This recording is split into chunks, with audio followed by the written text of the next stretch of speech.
Hello ನಮಸ್ತೆ ಸ್ನೇಹಿತರೆ, ಎಲ್ರಿಗೂ ಕೂಡ ಮತ್ತೊಮ್ಮೆ ನಿಮ್ಮ ಯೂಟ್ಯೂಬ್ ಚಾನಲ್ಗೆ ಪ್ರೀತಿಯ ಸ್ವಾಗತ. ಕೆಎ ನೇಮಕಾತಿ ಏನ್ ಮಾಡ್ತಾ ಇದೆ, ಈಗ ಅಪ್ಕಮಿಂಗ್ ನೋಟಿಫಿಕೇಶನ್ ಆಗಿದೆ. ಸೊ ಆ ನೋಟಿಫಿಕೇಶನ್ಗೆ ಸಂಬಂಧಪಟ್ಟ ಹಾಗೆ ತುಂಬಾ ಜನ ಆಸ್ಪಿರೆಂಟ್ಸ್ ಗಳಿಗೆ ಸಮಸ್ಯೆ ಆಗ್ತಾ ಇರುವಂತದ್ದು, ಆನ್ಲೈನ್ ಅಪ್ಲಿಕೇಶನ್ ಹಾಕುವಾಗ ಒಂದಿಷ್ಟು ತಪ್ಪುಗಳಾಗ್ತಾ ಇದೆ. ಸೊ ಆ ತಪ್ಪುಗಳನ್ನ ಸರಿ ಮಾಡ್ಕೊಳ್ಳೋದಕ್ಕೆ ಎಡಿಟ್ ಆಪ್ಷನ್ ಬೇಕಿದೆ. ಸೊ ಅದನ್ನ ಈಗ ತುಂಬಾ ಜನ ಕೇಳ್ತಾ ಇದ್ದೀರಾ. ಅಂಡ್ ಅದರ ಜೊತೆ ಪರೀಕ್ಷಾ ಶುಲ್ಕ ಅದಂತೂ ಪೂರ ಮಿತಿ ಮೀರಿ ಹೋಗಿದೆ. ಈ ಹಿಂದೆಯಿಂದ ಕೂಡ ಕೆಎ ಎಕ್ಸಾಮ್ ಫೀಸ್ ಅನ್ನ ಕಡಿಮೆ ಮಾಡಿಸ್ತೀವಿ ಅಂತೇಳಿ ಆಶ್ವಾಸನೆ ಕೊಟ್ಟಂತ ಸಚಿವರು ಈಗ ಕಾಣೆಯಾಗಿದ್ದಾನೆ. ಬಡ ವಿದ್ಯಾರ್ಥಿಗಳು ಅಂತೇಳಿ ಅವ್ರ ಮೇಲೆ ಸಿಂಪತಿ ಕಾರ್ಡ್ ಪ್ಲೇ ಮಾಡ್ತಾ ಇದ್ದಂಥವ್ರು ಕೂಡ ಈಗ ಯಾರು ಕಾಣ್ತಾ ಇಲ್ಲ. ಈಗ ನೀವು ಮಾಡಬೇಕಾಗಿರೋದು ಏನು ಅಂತಂದ್ರೆ, ಇಂಡಿವಿಜುವಲ್ ಆಗಿ ಕೆಎ ಅವರಿಗೆ ಮೇಲ್ ಮಾಡಿ ಅಂಡ್ ಇಫ್ ಪಾಸಿಬಲ್ ಆದ್ರೆ ಬೆಂಗಳೂರಲ್ಲಿ ಏನಾದ್ರು ಒಂದಿಷ್ಟು ಜನ ಸ್ಟೂಡೆಂಟ್ಸ್ ಇದ್ರೆ ಟೀಮ್ ಮಾಡ್ಕೊಂಡು ಹೋಗಿ ತಂಡದ ಮೂಲಕ ಮನವಿಯನ್ನು ಕೊಡುವಂತ ಕೆಲಸವನ್ನು ಮಾಡ್ಬೇಕಿಲ್ಲ ಅಂತಂದ್ರೆ ಎಡಿಟ್ ಆಪ್ಷನ್ ಸಿಗುವಂತ ಚಾನ್ಸ್ ಕಡಿಮೆ ಇದೆ. ತುಂಬಾ ಜನ ಅಪ್ಲಿಕೇಶನ್ ಹಾಕುವಾಗ ಒಂದು ಮೈನರ್ ಮಿಸ್ಟೇಕ್ಸ್ ಆಗ್ತಾ ಇದೆ. ಕೆಲವೊಂದು ಡಾಕ್ಯುಮೆಂಟ್ಗಳ ಮೀನ್ಸ್ ಕೆಲವೊಂದು ಡಿಜಿಲಾಕರ್ನ ಡಾಕ್ಯುಮೆಂಟ್ ಅಲ್ಲಿ ತೆಗೆದುಕೊಳ್ಳಿ, ಅದು ಪ್ರಾಬ್ಲಮ್ ಆಗ್ತಾ ಇದೆ, ತುಂಬಾ ಸಮಸ್ಯೆ ಆಗ್ತಾ ಇದೆ. ಸೊ ಅದರಿಂದ ಪ್ಯಾನಿಕ್ ಆಗಿದ್ರೆ ಅಂಡ್ ಎಕ್ಸಾಮ್ ಫೀಸ್ ಕಟ್ಟಿದ್ದು ಕೂಡ ಸ್ವಲ್ಪ ಮೆಸೇಜಸ್ಗಳು ಬರ್ತಾ ಇಲ್ಲ, ಅದು ಇದು ಸಮಸ್ಯೆ ಕಾಮನ್. ಸೊ ಅದಕ್ಕೆ ಈ ಕೂಡಲೇ ನೀವು ರಿಕ್ವೆಸ್ಟ್ ಮಾಡಿಕೊಂಡ್ರೆ ಅದು ಬದಲಾವಣೆ ಆಗುವಂತ ಸಾಧ್ಯತೆ ಇದೆ, ಇಲ್ಲ ಅಂದ್ರೆ ಇಲ್ಲ ಇದು. ಸೊ ನೀವು ಈ ಕೂಡಲೇ ಅದನ್ನ ಮಾಡಿ. ಅಂಡ್ ಅಪ್ಕಮಿಂಗ್ ಕೂಡ ಕೆಲವೊಂದಿಷ್ಟು ನೋಟಿಫಿಕೇಶನ್ಸ್ ಆಗೋದಿದೆ, ಇನ್ನೇನು ಪ್ರಸ್ತಾವನೆಗಳು ಬರ್ತಾ ಇದೆ. ಸೊ ಅದು ಕೂಡ ಆಗುತ್ತೆ.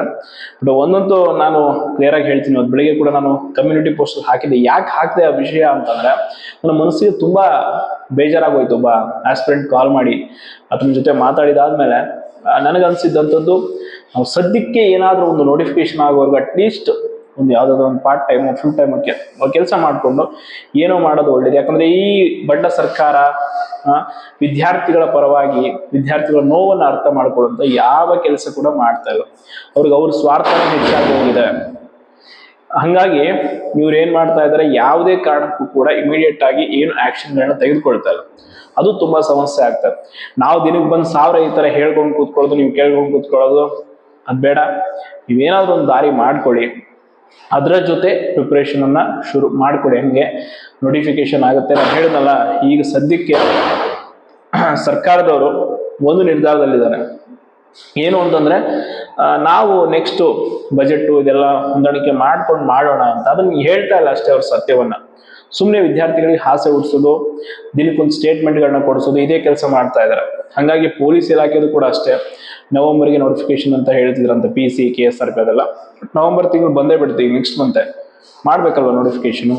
PSI ದಂತೂ ಕಂಪ್ಲೀಟ್ಲಿ ಆರ್ಥಿಕ ಇಲಾಖೆಯಿಂದ ಇನ್ನೂ ಅದು ಅನುಮೋದನೆ ಆಗಿಲ್ಲ. ಸೊ ಹಂಗಾಗಿ ಅದು ನಾನು ಹೇಳಿದ್ನಲ್ಲ, ಫೆಬ್ರವರಿ ತಿಂಗಳಲ್ಲೇ ಆಗುತ್ತೆ. ಅದನ್ನು ಹೊರತುಪಡಿಸಿ VAO ನೇಮಕಾತಿ ಮಾಡ್ತಾರಂತೆ, ಅದು ಮಾಡ್ತಾರಂತೆ, ಬರೀ ಸುದ್ದಿಗಳು ಹರಿದಾಡ್ತಿದೆಯೇ ಹೊರತು ಯಾವುದು ಖಚಿತ ಆಗ್ತಾ ಇಲ್ಲ. ಈಗ KA ಒಂದು ನೋಟಿಫಿಕೇಶನ್ ಈಗ ಆಗಿರೋದು ಬಿಟ್ರೆ ಇನ್ನು ಯಾವುದು ಕೂಡ ಅಧಿಕೃತವಾಗಿ ಸಿದ್ಧತೆಗಳಿಲ್ಲ. ಹಂಗಾಗಿ ನೀವು ಸದ್ಯಕ್ಕೆ ನಿಮಗಿರೋ ಪರಿಸ್ಥಿತಿಯನ್ನ ಯಾರು ಸಾಲ್ವ್ ಮಾಡಲ್ಲ, ಆಯ್ತಾ. ಬೆಳಿಗ್ಗೆ ಯಾರೋ ಒಬ್ಬ ನಾನು ಈ ವಿಷಯ ಹಾಕಿದಾಗ ಕಮೆಂಟ್ ಅಲ್ಲಿ ಹಾಕಿದ್ದ, ಯಾಕೆ ನಿನ್ನ ಹತ್ರ ಒಂದು ದುಡ್ಡು ಖಾಲಿ ಆಯ್ತಾ ಅಂತ. ನಾನು ದುಡಿಯೋದಕ್ಕೊಂದು ದಾರಿ ಮಾಡ್ಕೊಂಡಿನಿ, ಇದಲ್ಲದೆ ಬೇರೆ ಬೇರೆ ದಾರಿಗಳಿದೆ. ಬಟ್ ಒಂದು ವ್ಯವಸ್ಥಿತ ಜೀವನ ಮಾಡ್ಕೊಂಡು ಹೋಗ್ತಾ ಇರೋರಿಗೆ ಯಾವತ್ತೂ ಕಷ್ಟ ಅನ್ಸಲ್ಲ.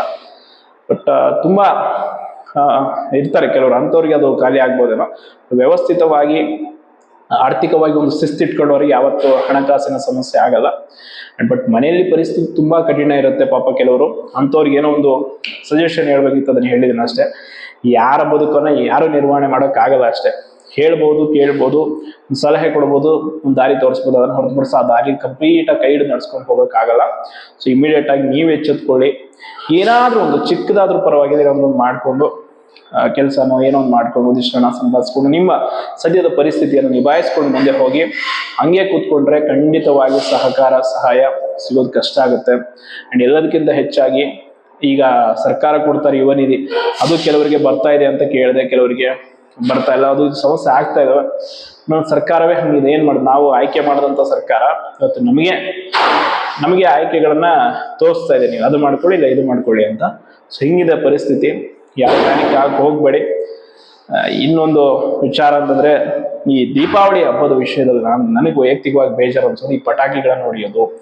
ಅದು ಎಷ್ಟು ಯಾವ ರೀತಿಯಾದಂತ ಸಮಸ್ಯೆ ಆಗುತ್ತೆ. ನಾನು ನಮ್ಮ ಮನೆ ಸುತ್ತಮುತ್ತ ಬರೀ ಪ್ರಾಣಿಗಳು ಅಂದ್ರೆ ಆ ಕಡೆ ನವಿಲುಗಳು, ಈ ರೀತಿ ಪಕ್ಷಿಗಳು ಅವೆಲ್ಲ ಇದೆ, ಪಕ್ಷಿ ಪ್ರಾಣಿಗಳು, ಅವಕ್ಕೆಲ್ಲ ಎಷ್ಟು ಹಿಂಸೆ ಆಗುತ್ತೆ ಅಂದ್ರೆ ಅವೆಲ್ಲ ಹೇಳ್ಕೊಳಕ್ ಆಗಲ್ಲ. ಮೂಕ ರೋದನೆ ಅನ್ನೋ ರೀತಿ ಅನುಭವಿಸ್ತಿರುತ್ತೆ. ಆದಷ್ಟು ಕಡಿಮೆ ಮಾಡಿರಿ. ಯಾರೋ ಅದನ್ನ ಹೊಡಿಬೇಡಿ. ನಮ್ಮ ವೈಯಕ್ತಿಕ ಇಂಟ್ರೆಸ್ಟ್ ಅದು, ಅವ್ರು ಮಾಡ್ಬೋದು ಬಿಡ್ಬೋದು. ನೀವು ಯಾರಾದ್ರೂ ಇದ್ರೆ ಸ್ವಲ್ಪ ಸಲಹೆ ಕೊಡಿ. ಜಾಸ್ತಿ ಆ ರೀತಿ ಪಟಾಕಿ ಹೊಡಿಯೋದು ಮಾಡಬೇಡಿ. ಒಂದು ಹಬ್ಬ ಇರುತ್ತೆ, ಹೋಗಿ ಖುಷಿ ಪಡಬೇಕು, ಮಾಡ್ಬೇಕು. ಆದ್ರೆ ಈ ರೀತಿ ಕಂಪ್ಲೀಟ್ ಮೊದಲೇ ಪೊಲ್ಯೂಷನ್ ಇಂದ ತುಂಬ ಹೋಗಿದೆ. ಅದರ ನಡುವೆ ಇದೆಲ್ಲ ಆಯ್ತಾ, ಅದನ್ನ ಬಿಟ್ಟು ಸ್ವಲ್ಪ ಹಬ್ಬವನ್ನು ಚೆನ್ನಾಗಿ ಕೇರ್ಫುಲ್ ಆಗಿ ಆಚರಿಸಿ. ಅಂಡ್ KE ಅದು ಎಡಿಟ್ ಆಪ್ಷನ್ಗೋಸ್ಕರ ಮನವಿಯನ್ನು ಮಾಡಿಕೊಡುವಂತ ಕೆಲಸ ಆಗುತ್ತೆ. ನೀವು ಕೂಡ ಮಾಡ್ಕೊಳ್ಳಿ, ನೋಡೋಣ. ಅದು ಕೊಟ್ರೆ ಖಂಡಿತವಾಗಿ ಒಳ್ಳೇದಾಗುತ್ತೆ ಅಂತ ಹೇಳ್ತಾ ಧನ್ಯವಾದಗಳು.